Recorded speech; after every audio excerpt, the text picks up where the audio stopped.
This is the story of the Hitchhiker's Guide to the Galaxy. Perhaps the most remarkable, certainly the most successful book ever to come out of the great publishing corporations of Ursa Minor. More popular than the Celestial Home Care Omnibus, better selling than 53 More Things to Do in Zero Gravity, and more controversial than Ulan Kalufid's trilogy of philosophical blockbusters, Where God Went Wrong, Some More of God's Greatest Mistakes, and Who Is This God Person Anyway? And in many of the more relaxed civilizations on the outer eastern rim of the galaxy, the Hitchhiker's Guide has already supplanted the great Encyclopedia Galactica as the standard repository of all knowledge and wisdom, because although it has many omissions, contains much that is apocryphal, or at least wildly inaccurate, it scores over the older, more pedestrian work in two important ways. First, it is slightly cheaper, and second, it has the words "Don't Panic" inscribed in large, friendly letters on the cover. To tell the story of the book, it is best to tell the story of some of the minds behind it. A human from the planet Earth was one of them, though as our story opens, he no more knows his destiny than a tea leaf knows the history of the East India Company. His name is Arthur Dent. He is a 6-foot-tall ape descendant, and someone is trying to drive a bypass through his home. Come off it, Mr. Dent. You can't win, you know. You can't lie in front of the bulldozers indefinitely. I'm game. We'll see who rusts first. I'm afraid you're going to have to accept it. This bypass has got to be built, and it's going to be built. Nothing you can say or Why do has it got to be built? Well, it's... I mean, why has it got to be built? It's a bypass. You've got to build bypasses. Did anyone consider the alternatives? There are no alternatives. You were quite entitled to make any suggestions or protests at the appropriate time. Appropriate time? The first I knew about it was when a workman arrived at the door yesterday. I asked him if he'd come to clean the windows, and he said he'd come to demolish the house. Yes. He didn't tell me straight away, of course. Oh, no. First, he wiped a couple of windows and charged me a $5, and then he told me... But, Mr. Dent, the plans have been available in the planning office for the last 9 months. Yes. I went straight round to find them yesterday afternoon. You hadn't exactly gone out of your way to call much attention to them, had you? I mean, like actually telling anybody or anything. The plans were on display. On display, I eventually had to go down to the cellar. That's the display department. With a torch. Well, the lights have probably gone. So are the stairs. Well, you found the notice, didn't you? Yes. It was on display in the bottom of a locked filing cabinet, stuck in a disused lavatory with a sign on the door saying, "Beware of the leopard." Mr. Dent! Hello, yes. Have you any idea how much damage that bulldozer would suffer if I just let it roll straight over it? How much? None at all. By a strange coincidence, none at all is exactly how much suspicion the ape descendant Arthur Dent had that one of his closest friends was not descended from an ape, but was in fact from a small planet somewhere in the vicinity of Betelgeuse. Dent's failure to suspect this reflects the care with which his friend blended himself into human society after a fairly shaky start. When he first arrived 15 years ago, the minimal research he had done suggested to him that the name Ford Prefect would be nicely inconspicuous. He will enter our story in 17.2 seconds and say, "Hello, Arthur." The ape descendant will greet him in return. But in deference to a million years of evolution, he will not attempt to pick fleas off him. Earthmen are not proud of their ancestors and never invite them round to dinner. Hello, Arthur. Oh, Ford, hi, how are you? Fine. Look, are you busy? Well, I've just got this bulldozer to lie in front of, otherwise no, not especially. Good. What? Look, there's a pub down the road. Let's have a pint and we can talk. Ford, there's a man over there who wants to knock my house down. Arthur. The first I knew about it was yesterday when a workman came Arthur. around to say he was cleaning the windows. What? Arthur, just listen to me. I have got to tell you the most important thing you've ever heard. I've got to tell you now, and I've got to tell you in that pub there. Why? Because you're going to need a very stiff drink. Just trust me. But you don't understand. These Arthur. people are trying to knock my house. You know you can trust me to the end of the earth. Yes, but how far's that? About 10 minutes ago. Come on, I need a drink. The Encyclopedia Galactica describes alcohol as a colorless, volatile liquid formed by the fermentation of sugars, and also notes its intoxicating effect on certain carbon-based life forms. The Hitchhiker's Guide to the Galaxy also mentions alcohol.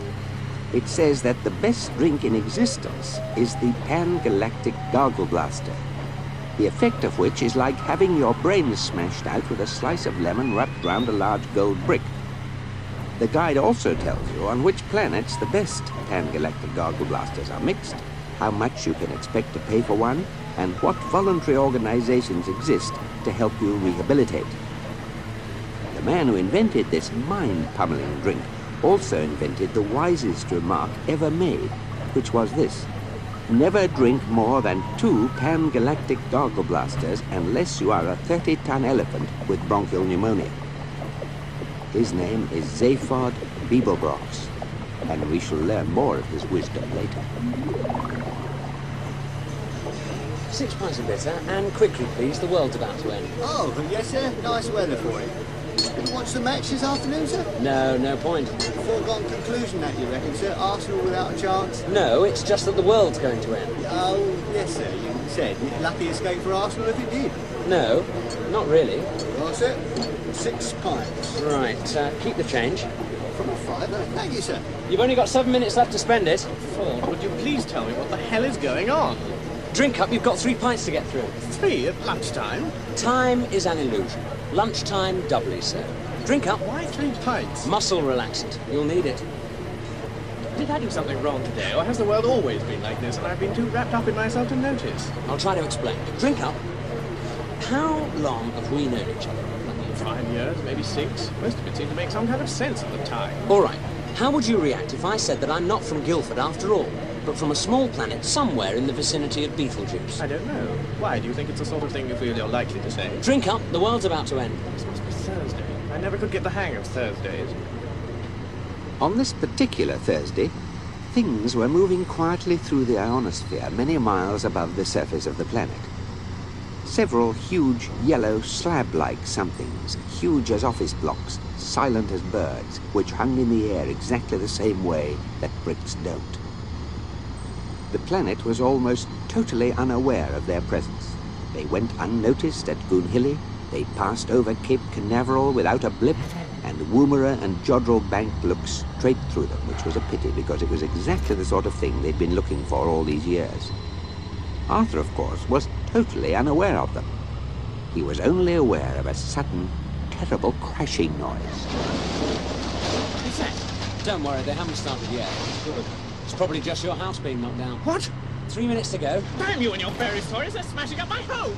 Stop, you vandals! You homewreckers! You half-crazy... Arthur, come back! It's pointless! Hell, better go after it. Barman, quickly, can you just give me 4 packets of peanuts? Sir, there you are, sir. 28 pence. Keep the change. Are you serious, sir? I mean, do you really think the world's going to end this afternoon? Yes, in just over 1 minute and 35 seconds. Isn't there anything we could do? No, nothing. Well, I always thought we were meant to lie down or put a paper bag over our head or something. If you like, yes. Will that help? No. Excuse me, I've got to find my friend. Oh, well then. Last orders, please! You pinch-like barbarians! I'll tell the council from Imperium's block! I'll have you hung and torn and quartered and whipped and boiled and Arthur! now chop you into little bits until you've had enough! Arthur, don't bother, there isn't time! Get over here! And when There's I only finish, 10 I'll seconds take the left! little bits and I'll jump on them! And I'll carry on jumping them until I get blisters! Or I can think of something even more unpleasant to do! And then I'll... What the hell's that? Arthur, quick! Over here! What the hell is it? It's a fleet of flying saucers! What do you think it is? Quick! You've got to get hold of this rod! Flying saucer! Just that, it's a Bogon constructor fleet! A Bogon constructor fleet! I picked up news of their arrival a few hours ago on my sub-ether radio. Lord, I don't think I can cope with any more of this. I think I'll just go and have a little lie down somewhere. No! Just stay here! Keep calm! And just take hold of... People of Earth, your attention, please. This is Prostetnik Fogonjans of the Galactic Hyperspace Planning Council. As you will no doubt be aware, the plans for the development of the outlying regions of the western spiral arm of the galaxy require the building of a hyperspace express route through your star system, and regrettably, your planet is one of those scheduled for demolition. The process will take slightly less than 2 of your Earth minutes. Thank you very much.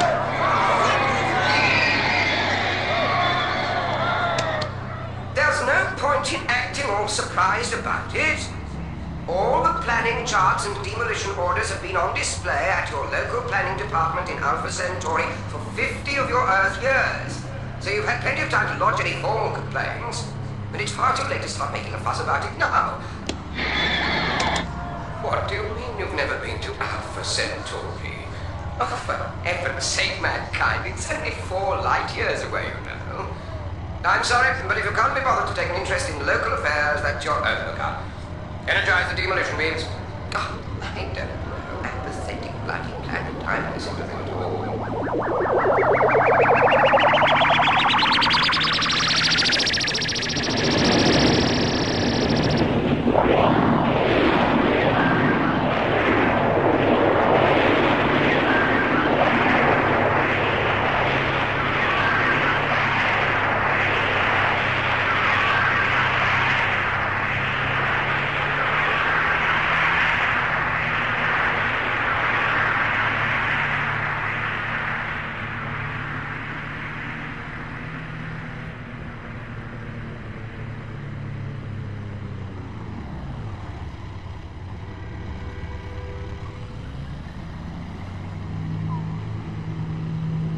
Some peanuts. If you've never been through a matter transference beam before, you've probably lost some salt and protein. The beer you had should have cushioned your system a bit. How are you feeling? Military Academy. Bits of me keep on passing out. If I asked where the hell we were, would I regret it? We're safe. Oh, good. We're in a small galley cabin in one of the spaceships at the Vogon constructor fleet. Ah, this is obviously some strange usage of the word safe that I wasn't previously aware of. I'll have a look for the light. How did we get here? We hitched a lift. Excuse me. Are you trying to tell me that we just stuck out our thumbs and some green, bug-eyed monster stuck his head out and said, "Hi, fellas, hop right in. I can take you as far as the Basingstoke roundabout"? Well, the thumb's in electronic sub-ether because the roundabout's at Barnard Star 6 light years away, but otherwise that's more or less right. And the bug-eyed monster? It's green, yes. Fine. When can I go home? You can't. Ah, found the light. Good grief. Is this really the interior of a flying saucer? It certainly is. What do you think? It's a bit squalid, isn't it? What did you expect? Oh, I don't know. Gleaming control panels, flashing lights, computer screens. Not old mattresses. Here, have a look at this. What is it? The Hitchhiker's Guide to the Galaxy. It's a sort of electronic book. It'll tell you everything you want to know. That's its job. I like the cover. Don't panic. It's the first helpful or intelligible thing anybody's said to me all day. That's why it sells so well. Here, press this button. The screen will give you the index. Right, now fast wind through to V. There you are. Vogon Constructor Fleets. Now, enter that code on the tabulator and read what it says. Vogon Constructor Fleets. Here is what to do if you want to get a lift from a Vogon. Forget it. They are one of the most unpleasant races in the galaxy. Not actually evil, but bad-tempered, bureaucratic, officious, and callous. They wouldn't even lift a finger to save their own grandmothers from the ravenous bug-bladder beast of Trial without orders signed in triplicate, sent in, sent back, queried, lost, found, subjected to public inquiry, lost again, and finally buried in soft peat for 3 months and recycled as firelighters. The best way to get a drink out of a Vogon is stick your finger down his throat. And the best way to irritate him is to feed his grandmother to the ravenous bug-bladder beast of Trial. What a strange book. But how did we get a lift, then? The Dentrassi let us on board. I thought you said they were called Bogons. Vogons. Ah, not Dentrassi. No, the Dentrassi are the in-flight caterers. Great guys. They're the best cooks and the best drinks mixers, and they don't give a wet slap about anything else. And they always help hitchhikers, partly because they like the company, but mostly because it annoys the Vogons. Which is exactly what you need to know if you're a penniless hitchhiker trying to see the marvels of the galaxy for less than $30 Altarian a day. But the book doesn't even mention them. Ah, it's not very accurate. I'm researching the new edition. That's my job. Fun, isn't it? It's amazing. Unfortunately, I got stuck on the Earth for rather longer than I intended. I came for a week and was stranded for 15 years. But how did you get there in the first place? Oh, I got to live with a teaser. Teaser? You know, rich kids with nothing to do. They cruise around looking for planets which haven't made interstellar contact yet and buzz them. Buzz them? Yes. They find some isolated spot, then land right by some poor unsuspecting soul whom no one's ever going to believe, and then strut up and down in front of him wearing silly antennae on their heads and making meep meep noises. Rather childish, really. What the devil's that? This might be important. It's the Vogon captain making an announcement on the PA. I can't speak Vogon. You don't need to, just put this fish in your ear. What? It's only a little. Yeah. Good time. Message repeat. This is your captain speaking, so stop whatever you're doing and pay attention. First of all, I see from our instruments that we have a couple of hitchhikers aboard our ship. Hello. Hello, wherever you are. I just want to make it totally clear that you are not at all welcome. I worked hard to get where I am today, and I didn't become captain of a Vogon constructor ship simply so that I could turn it into a taxi service for degenerate freeloaders. I have sent out a search party, and as soon as they find you, I will put you off the ship. If you're very lucky, I might read you some of my poetry first. Secondly, we are about to jump into hyperspace for the journey to Barnard's Star. On arrival, we will stay in dock for a 72-hour refit, and no one's to leave the ship during that time. I repeat, all planet leave is cancelled. I've just had an unhappy love affair, so I don't see why anyone else should have a good time. Message ends. Charming, these Vogons. I wish I had a daughter so I could forbid her to marry one. You wouldn't need to. They've got as much sex appeal as a road accident. Oh, and you better be prepared for the jump into hyperspace. It's unpleasantly like being drunk. Well, what's so unpleasant about being drunk? You ask a glass of water. Ford, Yes? what's this fish doing in my ear? Translating for you. Look under Babelfish in the book. Whoa, what's happening? We're going into hyperspace. I'll never be cruel to a gin and tonic again. The Babelfish is small, yellow, leech-like, and probably the oddest thing in the universe. It feeds on brainwave energy, absorbing all unconscious frequencies and then excreting telepathically a matrix formed from the conscious frequencies and nerve signals picked up from the speech centers of the brain. The practical upshot of which is that if you stick one in your ear, you can instantly understand anything sent you in any form of language. The speech you hear decodes the brainwave matrix. Now, it is such a bizarrely improbable coincidence that anything so mind-bogglingly useful could evolve purely by chance that some thinkers have chosen to see it as a final, clinching proof of the non-existence of God. The argument goes something like this. I refuse to prove that I exist as God, for proof denies faith, and without faith I am nothing. But, says man, the Babelfish is a dead giveaway, isn't it? It proves you exist, therefore you don't. QED. Oh dear, says God, I hadn't thought of that, and promptly vanishes in a puff of logic. Oh, that was easy, says man, and for an encore he proves that black is white, and gets killed on the next zebra crossing.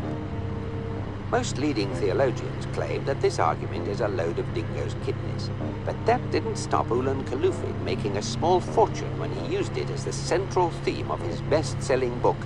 Well, that about wraps it up for God.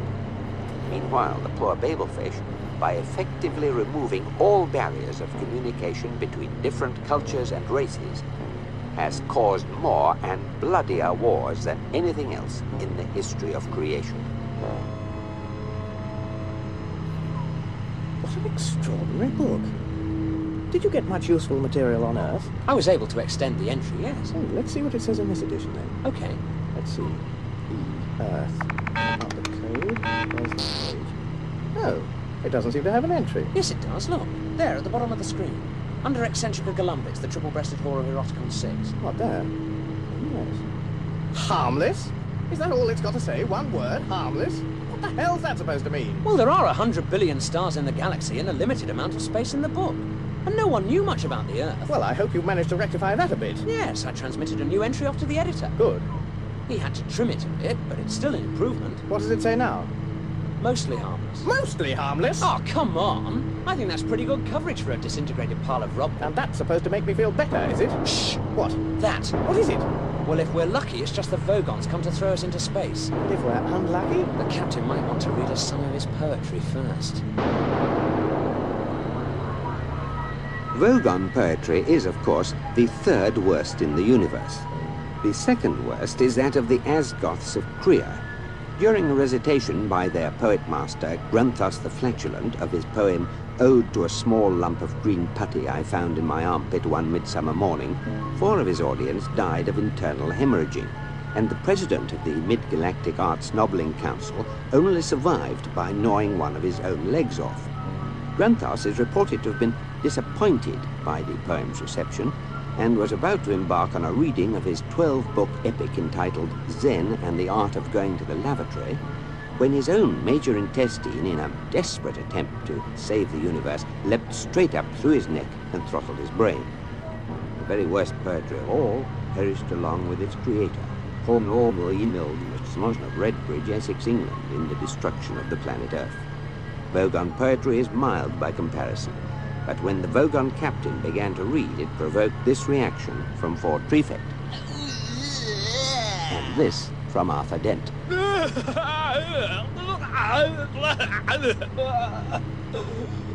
Oh, fretted grunt Bugley, thy micturations are to me as furtled gabble blotting in a lurgy. Group, I implore thee, my hooting, turning drones, and hooptiously strangle me with crinkly, bindled words. For otherwise, I will rend thee in the gobblewood with my burgle cruncheon. See if I don't. So, Earthlings, I present you with a simple choice. I was going to throw you straight out into the empty blackness of space to die horribly and slowly, but there is one way, one simple way, in which you may save yourselves. Think very carefully, for you hold your very lives in your hands. Now choose. Either die in the vacuum of space, or